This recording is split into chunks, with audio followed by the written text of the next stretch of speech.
Karyawan tewas terjepit lift.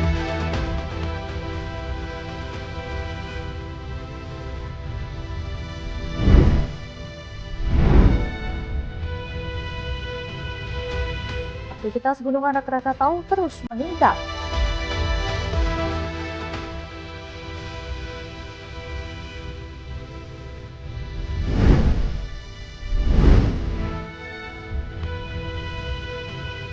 Penangkapan 25 kg sabu di sepikan mobil.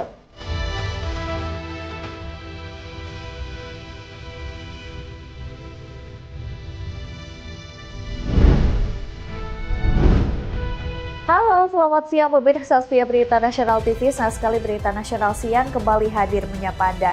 Selain 3 berita utama tadi, akan ada informasi lainnya yang akan kami sajikan untuk Anda. Bersama saya, Ajeng Tiara.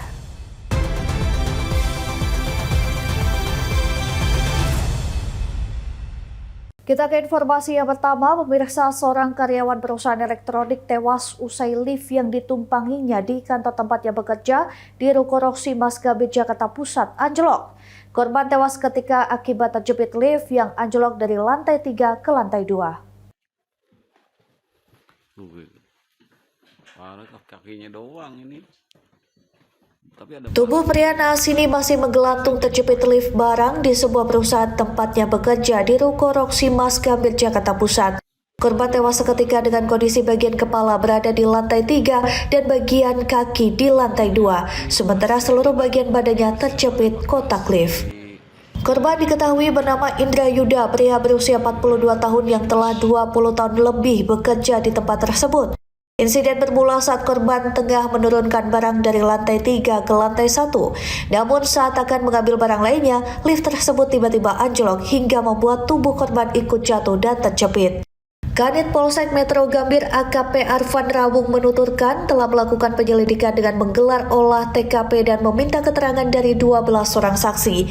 Sejauh penyelidikan dilakukan, tidak ditemukan adanya unsur kesengajaan. Namun pihaknya akan meminta keterangan dari pihak penyedia lift untuk memastikan ada tidaknya perawatan lift secara berkala.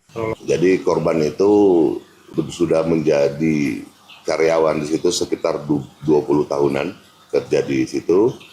Kemudian korban itu dari hasil keterangan pemeriksaan beberapa saksi akan menurunkan beberapa barang dari lantai 3 menuju lantai 1.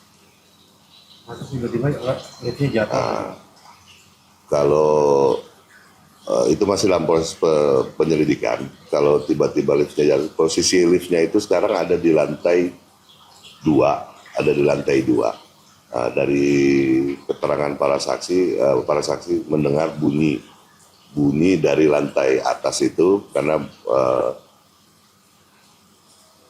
beberapa saksi ini adanya di lantai 1 mendengar bunyi dan kemudian dilaporkan sama temannya yang berada di lantai 4 bahwa korban terjepit di lift. Upaya evakuasi jasad korban yang terjepit lift harus meminta bantuan petugas damkar. Menggunakan sejumlah peralatan, jasad korban akhirnya berhasil dievakuasi dengan kondisi bagian tulang dada yang remuk. Kini jasad korban telah dievakuasi ke kamar jenazah Rumah Sakit Cipto Mangunkusumo, Jakarta Pusat untuk dilakukan visum. Dari Jakarta, Tim Liputan Berita Nasional TV. Informasi selanjutnya, sebuah rumah mewah yang berada di Jalan Tanah Abang 5 Gambir, Jakarta Pusat ludes terbakar. Evakuasi sejumlah kendaraan roda 4 yang terparkir di garasi rumah oleh warga sekitar berlangsung dramatis.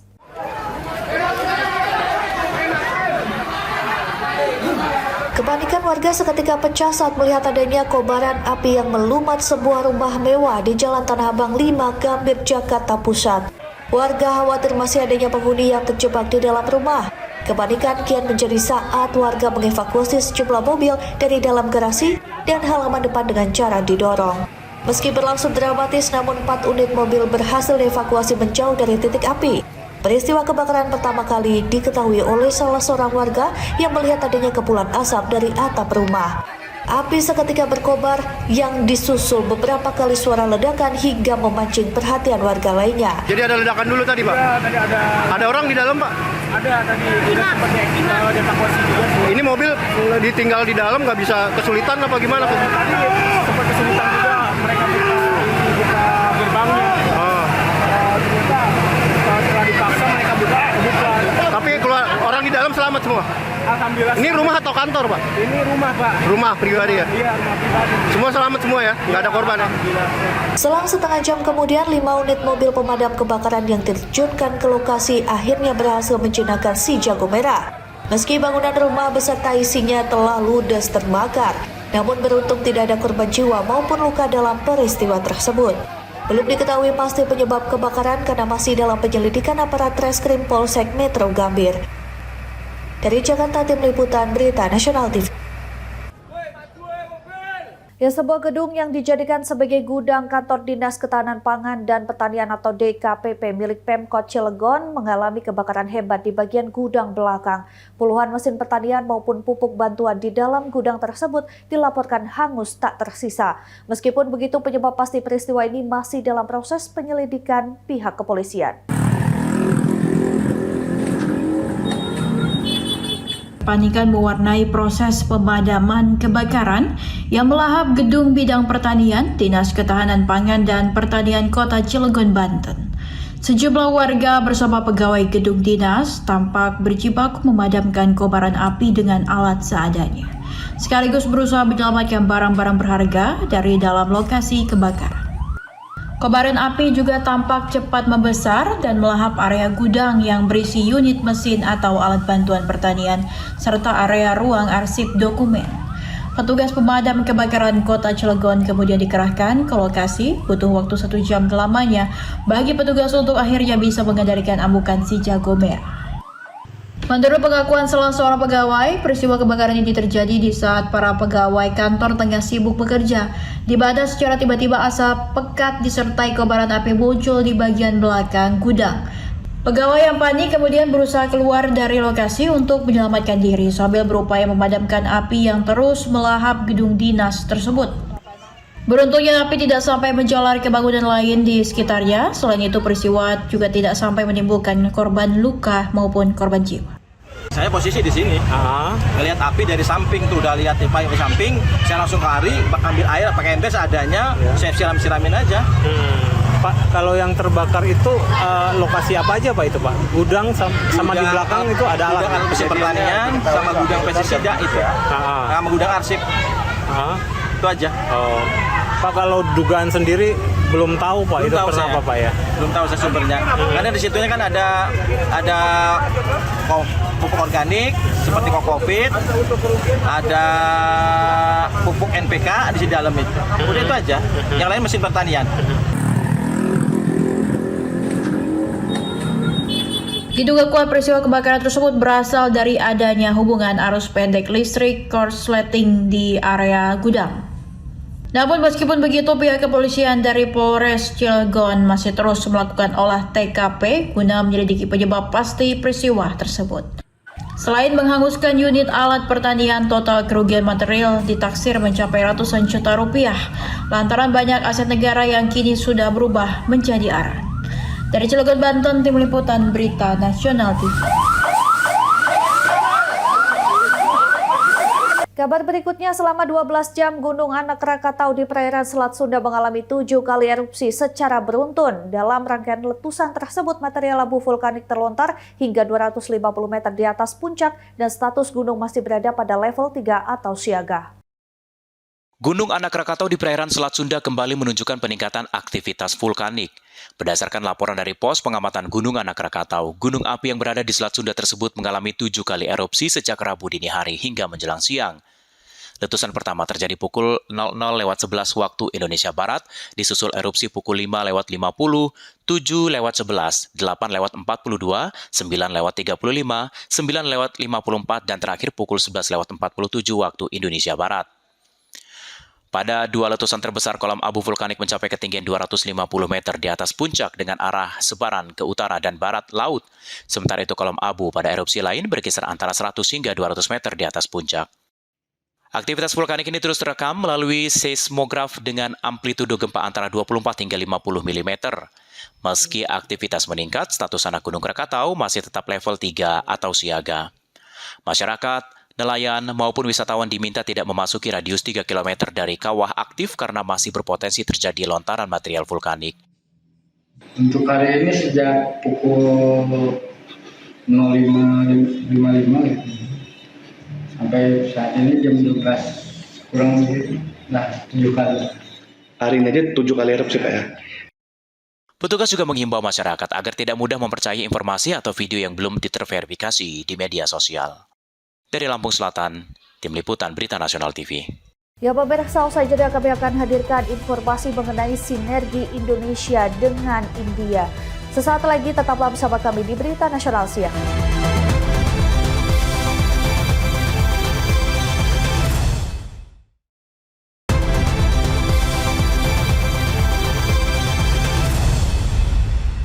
Terima kasih Anda masih bersama kami. Pemirsa, Ketua DPR RI Puan Maharani menegaskan komitmen memperkuat kerjasama antar parlemen Indonesia dan India saat menerima kunjungan Perdana Menteri India Narendra Modi di gedung DPR RI. Penguatan hubungan legislatif dinilai menjadi fondasi penting dalam mendukung kemitraan strategis, stabilitas kawasan, serta pengembangan kerjasama ekonomi kedua negara. Ketua DPR RI Puan Maharani menyatakan lembaganya siap mendorong dan memperkuat kerjasama dengan Parlemen India di berbagai forum parlemen regional maupun multilateral.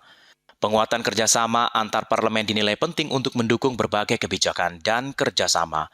Hal ini disampaikan Ketua DPR RI Puan Maharani dalam pidatonya saat menerima kunjungan Perdana Menteri India Narendra Modi di gedung DPR Jakarta pada Selasa 7 Juli 2026. Puan mengatakan hubungan Indonesia dan India telah terjalin selama 75 tahun dan memiliki landasan sejarah serta kedekatan budaya yang kuat. Dalam pertemuan ini, Puan sempat berbicara dengan PM Modi mengenai penguatan hubungan antar parlemen kedua negara. Menurut Puan, di tengah meningkatnya rivalitas kekuatan besar dan tantangan global lain, Indonesia dan India memiliki tanggung jawab bersama menjaga stabilitas kawasan dan memperkuat kerjasama pembangunan. Puan mengatakan kerjasama antar bangsa dan negara harus terus diperkuat dalam memperkuat kerjasama antar negara, sinergi yang erat antar lembaga, legislatif, dan eksekutif menjadi modal penting. Puan juga mengapresiasi Parlemen India yang telah membentuk India-Indonesia Parliamentary Friendship Group pada Februari 2026. Grup ini diharapkan dapat bekerja sama erat dengan grup kerjasama bilateral DPR RI Parlemen India yang dibentuk pada Januari 2025. Puan meyakini kunjungan kenegaraan PM Modi ke Indonesia kali ini membawa banyak manfaat kedua negara. Lebih jauh, Puan berharap kerjasama ekonomi kedua negara semakin berkembang positif seiring meningkatnya kemitraan strategis Indonesia dan India. Puan menegaskan dukungannya terhadap sinergi antara pemerintah dan parlemen kedua negara itu menciptakan iklim investasi yang semakin pasti, transparan, dan saling menguntungkan. Dengan begitu Indonesia dan India bisa memasuki fase baru kerjasama ekonomi lebih seimbang, inovatif, dan memberikan manfaat langsung bagi masyarakat. Ketua DPR RI mengapresiasi kunjungan PM Modi ke Indonesia. Tadi dalam pidatonya PM Modi menyampaikan beliau berharap hubungan India dan Indonesia dapat dibawa ke tingkat yang lebih tinggi. Hubungan antara Indonesia dan India sudah berlangsung 75 tahun dan dalam sambutannya tadi juga PM Modi mengatakan bahwa ada hal yang beliau ingin lakukan atau lanjutkan, tindak lanjuti bersama antara dengan India dan Indonesia. PM Narendra Modi menyambangi gedung Parlemen Indonesia di sela kunjungan kenegaraannya ke Jakarta. Pada kesempatan ini, PM Modi turut menyampaikan pidato di hadapan anggota Parlemen Indonesia. Acara dihadiri Presiden Prabowo Subianto, Wakil Presiden Gibran Rakabuming Raka, Ketua MPR RI Ahmad Muzani, Ketua DPD RI Sultan Ajamuddin, serta jajaran Kabinet Merah Putih. Tim Liputan Berita Nasional TV.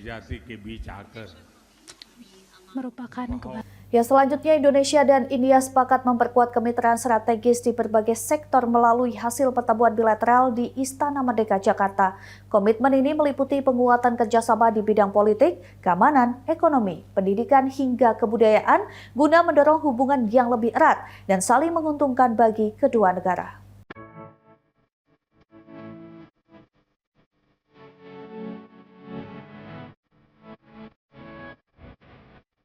Presiden Republik Indonesia Prabowo Subianto menyebut kunjungan kenegaraan Perdana Menteri India Narendra Modi sebagai tonggak bersejarah mencerminkan komitmen kedua negara untuk terus memperkuat kemitraan strategis komprehensif.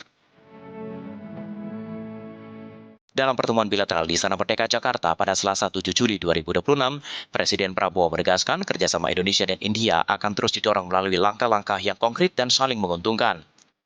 Presiden Prabowo menyatakan kedua pemimpin membahas berbagai isu strategis mulai dari penguatan hubungan politik, peningkatan kunjungan tingkat tinggi, hingga koordinasi mekanisme konsultasi bilateral.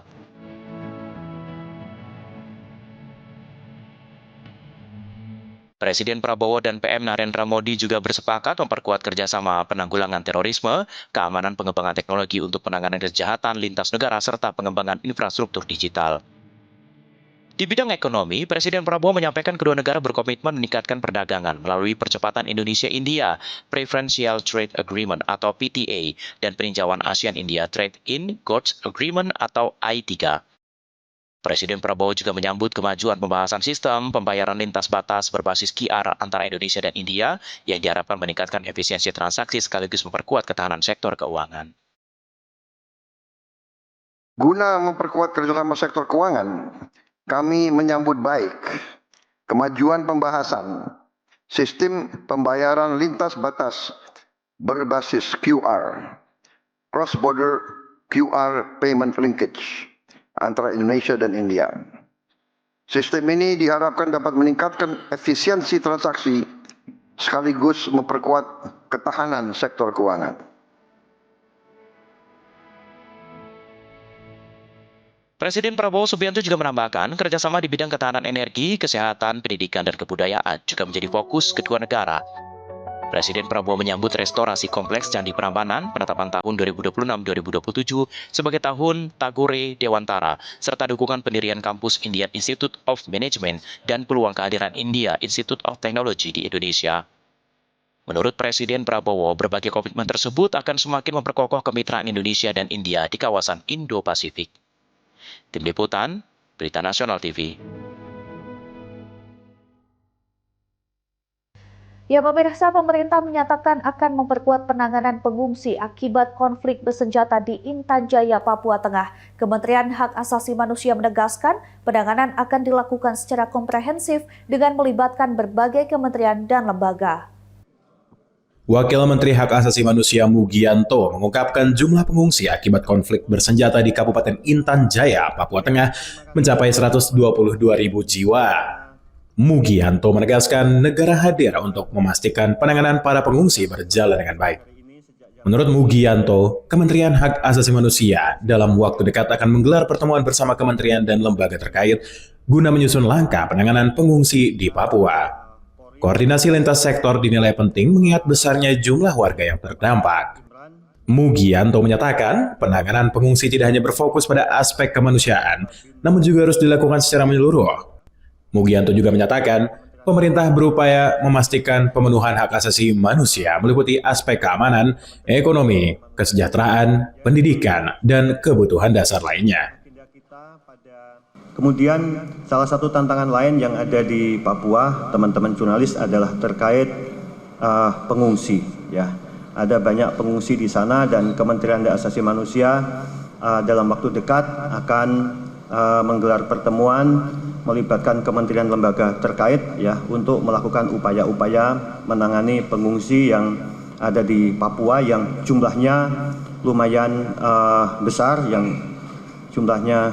jadi kalau angka yang sampai ke kami ada yang menyebutkan 122.000 pengungsi. Jadi kami ingin memastikan negara hadir ya untuk memastikan persoalan pengungsi bisa ditangani dengan baik ya dengan sinergi lintas kementerian dan lembaga. Mugianto menegaskan para pengungsi memiliki hak atas tempat penampungan yang layak dan aman. Pemerintah juga akan memastikan kebutuhan dasar mereka dapat terpenuhi melalui langkah penanganan terpadu bersama kementerian dan lembaga terkait. Dari Jakarta, Ajeng Tiara, Ibrahim, Berita Nasional TV.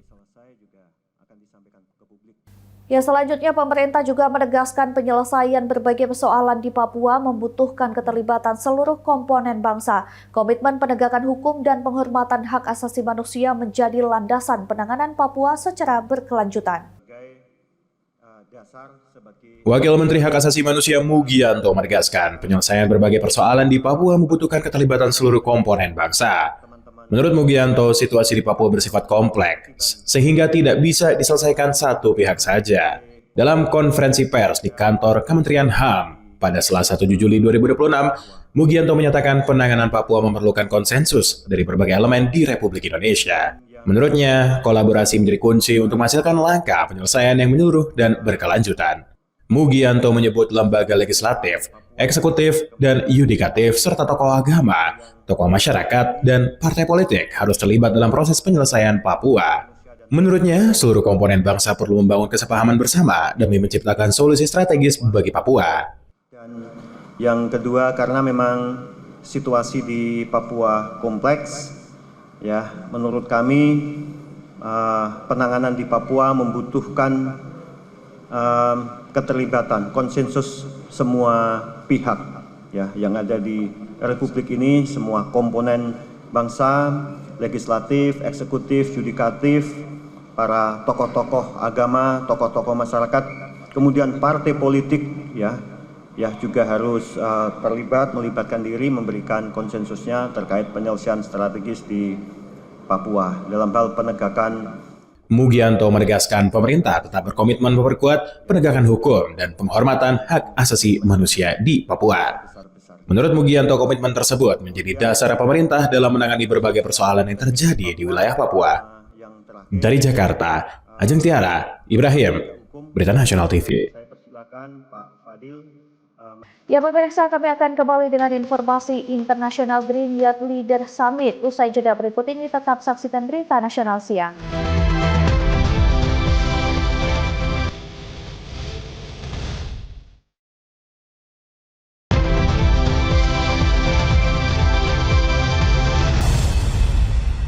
Anda kembali menyaksikan Berita Nasional Siang. Pemirsa, Ketua DPD Republik Indonesia Sultan Bahtiar Nadjamuddin mendorong generasi muda menjadi penggerak utama dalam menjaga lingkungan. Melalui International Green Youth Leader Summit, kaum muda diajak menyeimbangkan pembangunan ekonomi dengan kelestarian ekologi. Menurut Sultan, krisis iklim yang kian nyata membutuhkan aksi nyata dari seluruh elemen masyarakat, terutama generasi muda. Ketua DPD RI Sultan bin Nadjamuddin membuka International Green Youth Leaders Summit yang digelar di Jakarta pada Rabu 8 Juli 2026. Kegiatan ini menjadi ajang pertama yang mempertemukan komunitas peduli lingkungan dari seluruh provinsi di Indonesia serta perwakilan dari 12 negara. Melalui kegiatan ini, para peserta diajak berdiskusi dan mendorong aksi nyata dalam menjaga lingkungan. Menurut Sultan, kegiatan tersebut merupakan bagian dari gagasan Green Demokrasi dengan tagline "Menanam sekarang, panen kemudian". Gagasan ini mendorong generasi muda agar tidak hanya menyuarakan isu lingkungan, tetapi juga memberikan pengaruh melalui berbagai aksi nyata. Sultan menegaskan pembangunan ekonomi harus berjalan beriringan dengan upaya menjaga kelestarian ekologi. Intinya bagaimana memastikan generasi muda kita sekarang betul-betul berpikir bahwa ekonomi penting, tapi ekologi tidak kalah pentingnya. Jadi bagaimana menyeimbangkan antara kepentingan ekonomi, kepentingan ekologi, bagaimana memastikan agar lingkungan kita makin hari makin baik. Sultan menilai dampak krisis iklim kini semakin nyata di berbagai belahan dunia. Kenaikan suhu ekstrim di sejumlah negara menunjukkan bahwa dunia tengah menghadapi tantangan global heating. Menurutnya, Indonesia sebagai negara tropis dengan kawasan hutan yang luas harus mampu menjadi pelopor dalam menjaga lingkungan global. Sementara konten kreator sekaligus aktivis lingkungan Jeremy Owen menilai generasi muda harus memulai bergerak sejak sekarang. Menurutnya, target mewujudkan Indonesia Emas 2045 harus diikuti dengan upaya menjaga lingkungan agar tetap lestari bagi generasi mendatang. Karena kita perlu memikirkan masa depan. Kita sebagai anak muda harus mulai bergerak dari sekarang, Pak. Kita sekarang udah merasakan banyak sekali dampak-dampaknya, Pak. Dan kita perlu memikirkan cara-cara supaya kita tidak menderita dengan masalah-masalah lingkungan yang ada sekarang, bahkan di masa depan. Buat anak-anak cucu kita, buat generasi mendatang di Indonesia. Buat apa kalau misalkan kita nanti ada Indonesia Emas 2045, tapi kalau misalkan lingkungannya rusak, Pak. Jadi kita harus memikirkan di bagian itu juga. Senada dengan itu, Eksekutif Direktur Green Democracy Institute Nunu Nurhayati menyatakan perubahan iklim kini menjadi isu global yang harus dihadapi secara bersama. Menurutnya, gerakan besar dapat dimulai dari langkah-langkah kecil yang dilakukan secara konsisten oleh generasi muda. Kami percaya di Green Democracy Institute, menanam sekarang, memanen kemudian. Jadi kami selalu empowering teman-teman muda untuk bisa lebih aktif lagi menyuarakan bagaimana kita bisa menjaga lingkungan mulai dari diri sendiri, lingkungan terdekat, sampai nanti bisa berdampak untuk lingkungan yang lebih besar. Melalui International Green Youth Leader Summit, DPD RI berharap semakin banyak generasi muda yang menjadi agen perubahan dalam menjaga lingkungan. Dengan kolaborasi lintas daerah dan lintas negara, pembangunan ekonomi dan kelestarian ekologi diharapkan dapat berjalan beriringan demi masa depan Indonesia yang berkelanjutan. Restu Wulandari, Galuh Anggara, Fahim Atar, Berita Nasional TV. Beralih ke kabar lainnya, pemirsa, Lurah Cilangkap Kota Depok menjadi sorotan usai videonya yang menegur oknum pelaku pembuang sampah liar viral di media sosial. Pasalnya ia tampak geram saat mendapati jalan alternatif yang menghubungkan dua kelurahan, yakni Kelurahan Cilangkap dengan Kelurahan Tapos, menjadi lokasi pembuangan sampah liar. Dulu sebelum ada jalan tembus, minta jalan tembus. Tampak dalam video yang viral tersebut, ia menyampaikan rasa geramnya dengan melontarkan beberapa pernyataannya. Mulai dari jalan alternatif yang dibangun untuk mempermudah akses warga, hingga adanya lampu penerangan jalan di lokasi tersebut. Namun ia geram lantaran akses jalan alternatif tersebut dipenuhi tumpukan sampah liar dari lokasi. Menurutnya, ia tak mengira bahwa video geramnya terhadap para pelaku pembuang sampah liar itu akan viral di media sosial. Meski pihaknya sudah seringkali membersihkan dan mengangkut tumpukan sampah liar dari lokasi, namun para pelaku masih saja membuang sampah dari rumahnya di lokasi tersebut. Mulai dari sampah sisa makanan hingga sampah popok. Bahkan ia juga mendapati sampah bungkusan paket belanja online yang berasal dari alamat seorang warga sekitar. Ya, jadi gini, sebenarnya saya sendiri sih nggak ngira ya bahwa video kemarin itu bakal viral gitu kan. Karena memang ya saya geram aja gitu, kesel. Ini tempat udah berkali-kali dibersihin, cuman begitu habis dibersihin besokannya ada lagi. Tindak lanjutnya ya kemarin udah sempet kita bersihin, itu sampahnya kurang lebih ada kali 2 mobil pick up. Nah ini 1 minggu pasca kemarin kita bersihin, sekarang ternyata masih ada lagi. Nantinya, pihaknya akan berkoordinasi dengan pihak Kelurahan Tapos untuk melakukan portal di akses jalan alternatif tersebut di waktu tertentu untuk mencegah adanya hal tersebut terulang kembali. Dari Depok, Jawa Barat, Jurnalis Berita Nasional TV. Kabar berikutnya, usai kejadian seorang anak tertembak peluru nyasar saat bermain di Kabupaten Bekasi, Jawa Barat. Pihak kepolisian terus melakukan penyelidikan dan hingga kini 6 orang saksi telah diperiksa. Sementara hasil pemeriksaan menunjukkan proyektil yang bersarang di tubuh korban berasal dari senapan angin, sedangkan pelaku masih dalam pengejaran polisi.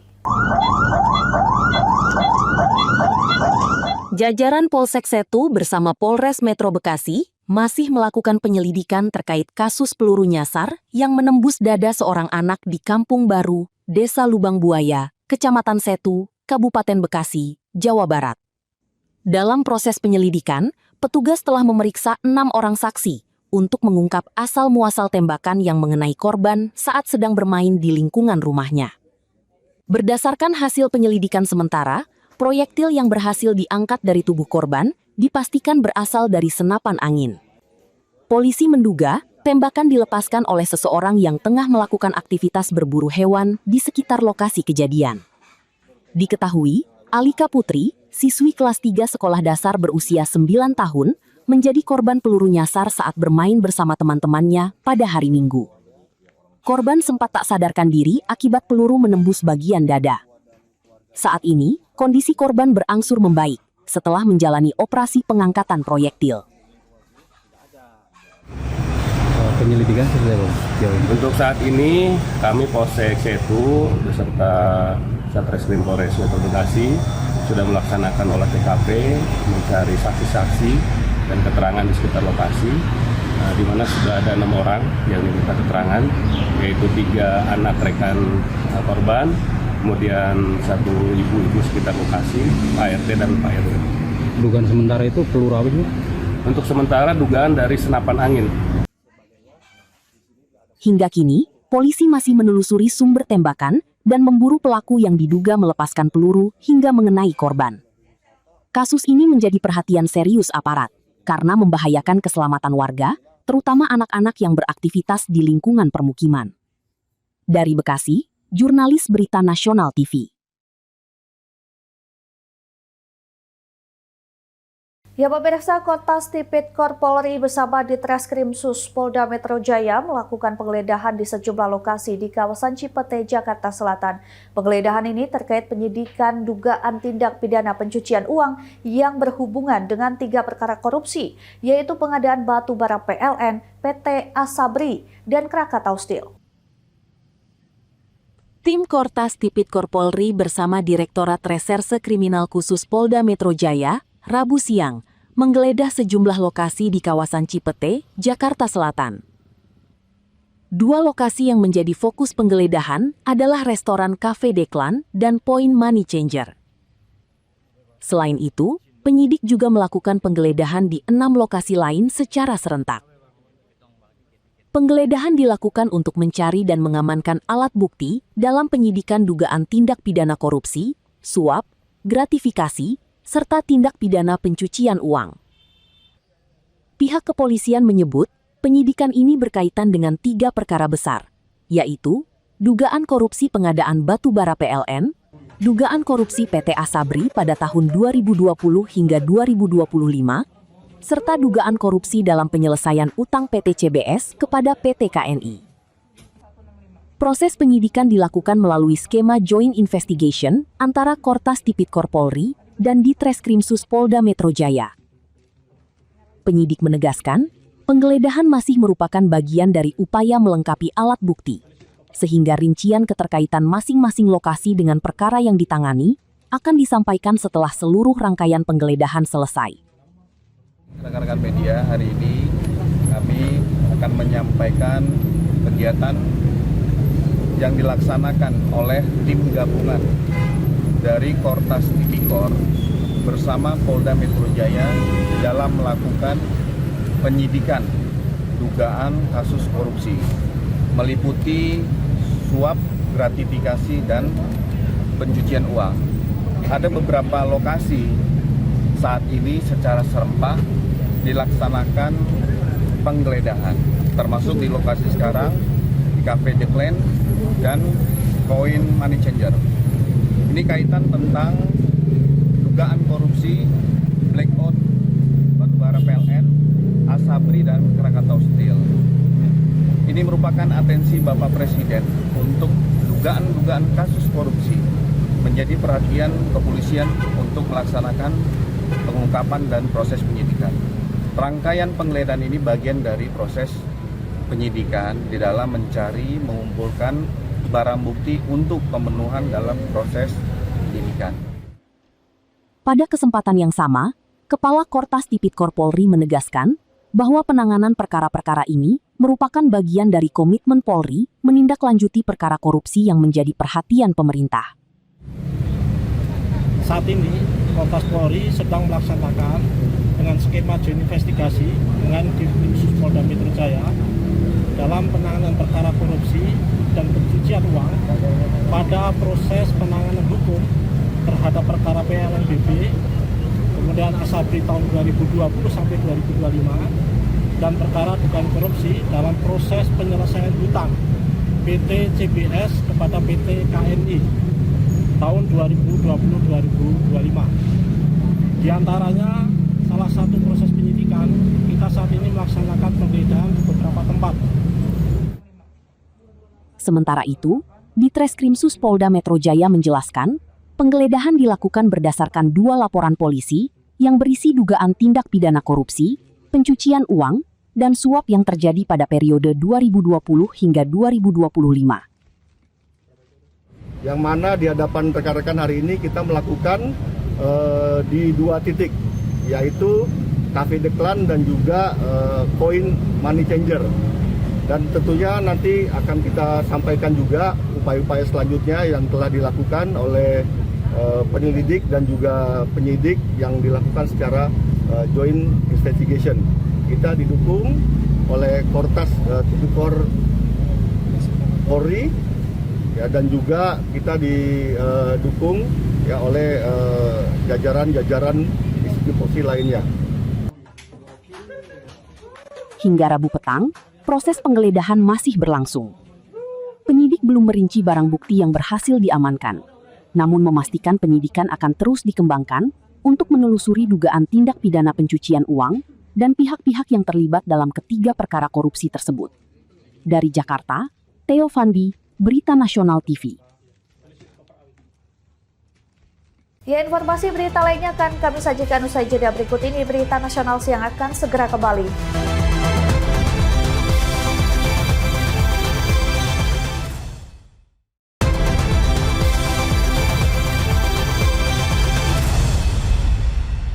Terima kasih Anda masih bersama kami. Pemirsa, aksi penyerangan brutal oleh sekelompok remaja terekam kamera CCTV di Kota Makassar, Sulawesi Selatan. Seorang pemuda menjadi korban penebasan menggunakan pisau dapur berukuran besar hingga mengalami luka robek di punggungnya. Beruntung korban berhasil menyelamatkan diri, sementara polisi bergerak cepat menciduk pelaku utama.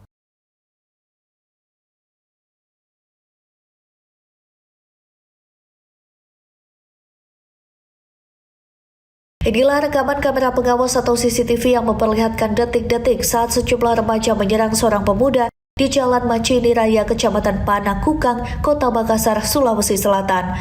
Menggunakan sebilah pisau dapur berukuran besar, para pelaku secara babi buta menyerang korban. Akibatnya, korban mengalami luka robek di bagian punggung usai ditebas oleh salah satu pelaku. Beruntung korban sempat menyelamatkan diri dengan masuk ke dalam sebuah warung kopi yang berada tak jauh dari lokasi kejadian, sementara para pelaku usai melakukan aksinya langsung kabur melarikan diri. Berdasarkan laporan korban dan petunjuk rekaman CCTV, tim Resmob Polsek Panakukang bergerak cepat dan berhasil membekuk pelaku utama berinisial AF di rumah kerabatnya di wilayah Kecamatan Biringkanaya, Kota Makassar. Polisi kemudian melakukan pengembangan untuk menangkap pelaku lainnya. Namun dari hasil penggeledahan, petugas baru mengamankan barang bukti berupa sebilah pisau dapur berukuran besar dan satu buah anak panah atau busur. Pelaku bersama barang bukti langsung digelandang ke Mapolsek Panakukang. Di hadapan petugas, pelaku AF mengaku nekat menebas korban lantaran dipicu dendam lama. Pelaku berdalih bahwa salah satu anggota keluarganya pernah dibusur atau dipanah oleh korban sebelumnya. Sama siapa kau lakukan? Sama Rehan. Tapi siapa yang parang ini? Saya pegang. Kau yang pegang ini? Kau yang langsung tebaski? Tapi ini parang kan? Kau pakai? Betul? Iya, betul. Kenapa kau parangi? Tidak beda ini. Ini Mi? Iya. Farel, kenapa kau parangi itu orang? Dendam. Dendam kau. Sementara itu, Kanit Reskrim Polsek Panakukang, Ibtu Uwich Mukni menyatakan tim Resmob Polsek Panakukang telah mengamankan seorang laki-laki yang diduga sebagai eksekutor utama penganiayaan berat yang terjadi di Jalan Macini, Kecamatan Panakukang. Motifnya adalah dendam pribadi, di mana salah satu dari keluarga pelaku pernah dibusur oleh korban. Sementara untuk pelaku lainnya masih dalam penyelidikan, baik keberadaan maupun inisialnya. Unit lapangan telah mengamankan seorang laki-laki yang diduga pelaku penganiayaan berat yang terjadi di Macini, Kecamatan Panakukang. Untuk pelaku sendiri Bang, ini ada berapa orang Bang? Untuk saat ini kami tetapkan pelaku atau tersangka satu orang. Namun waktu kejadian sempat kami amankan 2 orang, namun yang satu belum cukup bukti. Saat ini pelaku AF bersama barang bukti sebilah pisau berukuran besar telah diamankan di Mapolsek Panakukang, Kota Makassar. Atas perbuatan nekatnya, pelaku kini terancam hukuman pidana penjara di atas 7 tahun. Dari Makassar, Sulawesi Selatan, Tim Liputan Berita Nasional TV. Ya, kita beralih ke kabar lainnya. Pemirsa, Direktorat Reserse Narkoba Polda Sumatera Utara berhasil menggagalkan penyeludupan 25 kg sabu lintas provinsi.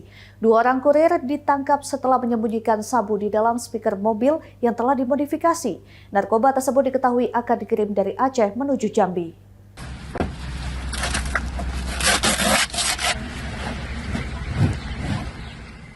Inilah video amatir milik petugas saat melakukan penangkapan terhadap 2 tersangka diduga anggota sindikat jaringan narkoba antar provinsi, masing-masing berinisial ZFH, warga Aceh Timur, dan HND, warga Aceh Tamiang, Provinsi Aceh, pada akhir Juni lalu. Keduanya ditangkap saat melintas di Jalan Lintas Sumatera, tepatnya di Desa Beringin Jaya, Kecamatan Torgamba, Kabupaten Labuhan Batu Utara. Petugas menghentikan mobil Honda City yang dikendarai kedua tersangka setelah menerima informasi adanya pengiriman narkoba dalam jumlah besar menggunakan mobil pribadi. Saat penggeledahan, petugas sempat kesulitan menemukan barang bukti. Namun setelah memeriksa bagian belakang mobil, petugas menemukan 25 kg sabu yang disembunyikan di dalam speaker yang telah dimodifikasi.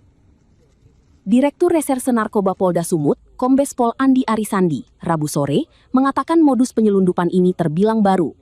Sabu dikamuflase di dalam speaker dan dikemas menggunakan plastik hitam, berbeda dengan modus sebelumnya yang umumnya menggunakan bungkus teh Cina. Berdasarkan pengakuan tersangka, sabu dibawa dari Provinsi Aceh dan akan dikirim ke Provinsi Jambi. Keduanya mengaku sudah 2 kali menjadi kurir. Pengiriman pertama berhasil dengan upah Rp40 juta, sedangkan pengiriman kedua dijanjikan upah Rp50 juta. Ini adalah jenis sabu sebanyak 25 kg. Jadi 2 orang tersangka yang kami amankan, barang berasal dari Aceh, rencananya adalah menuju Jambi melintas di wilayah Sumatera Utara. Itu hasil pengungkapan kami. Hasil keterangan dari tersangka ini sudah yang kedua kalinya. Yang pertama itu adalah dari Aceh menuju ke Palembang. Ini yang kedua kalinya adalah tujuan Aceh menuju Jambi. Polisi menyebut kedua tersangka mengaku menerima perintah dari seseorang berinisial IS yang saat ini masih dalam pengecaran.